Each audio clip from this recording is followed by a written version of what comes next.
సుమన్ టీవీలో మీ personal and business promotions కోసం కింది నెంబర్కి కాంటాక్ట్ చేయండి.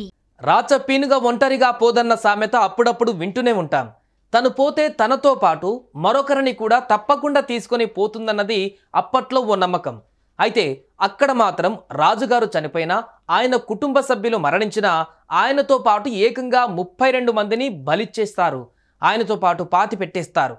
ఒక్కరి కోసం ఇంతమందిని ప్రాణాలను బలి ఇవ్వడం అన్న దారుణం ఎక్కడ చోటు చేసుకుంది?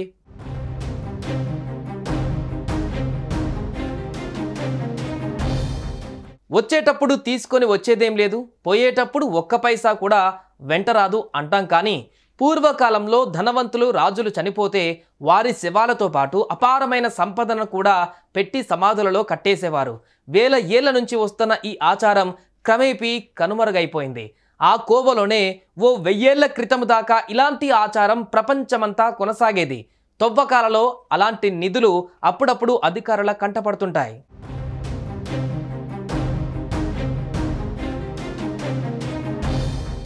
ఈ కోవలోనే సెంట్రల్ అమెరికాలోని పనామాలో కొక్లే సంస్కృతికి చెందిన ఓ రాజు చనిపోతే ఆయనకు పనామాకు 100 మైళ్ళ దూరంలో ఉండే ఎల్కానో ఆర్కియాలజీ పార్క్లో అంత్యక్రియలు నిర్వహించారు. ఆయనకు అక్కడ ఓ సమాధిని కూడా నిర్మించారు. సుమారు 1200 ఏళ్ల క్రితం ఇది జరిగినట్లుగా అక్కడి శాసనాలలో ఆర్కియాలజిస్టులు గుర్తించారు. విచిత్రమైన విషయం ఏంటంటే ఆయన సమాధికి చుట్టూ సుమారు 32 మంది అస్థిపంజరాలు వాళ్ళ కంటపడ్డాయి. మరోవైపు కళ్ళు చెదిరిపోయేంత సంపద ఆ సమాధితో పాటు దాని పరిసరాలలో బయటపడింది.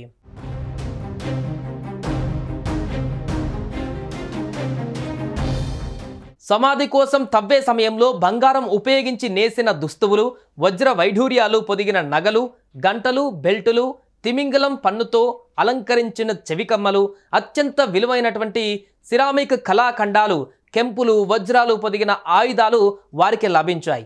1000 కోట్ల విలువైన ఆ సంపదను చూసి శాస్త్రవేత్తలు షాక్ అయ్యారు.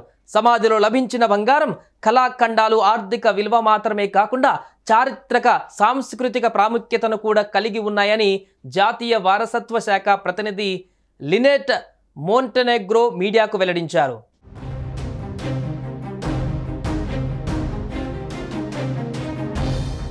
శవపేటికలలో ఇలా 1000 కోట్ల రూపాయల సంపద ఉండడం చూసిన కొందరు అచ్చం ఇలాంటి చారిత్రక నిర్మాణాల కోసం రేయింబవలు వెతుకుతూ ఉంటారు. సమాధి తవ్వకాలలో దొరికే అపారమైన సంపదను గుట్టుగా దోచేస్తుంటారు. అత్యంత పురాతన కట్టడాలను సైతం యథేచ్ఛగా కూల్చేసి అక్కడ ఉండే బంగారం, ఇతర విలువైన వస్తువులను గుట్టుగా తరలించేస్తారు.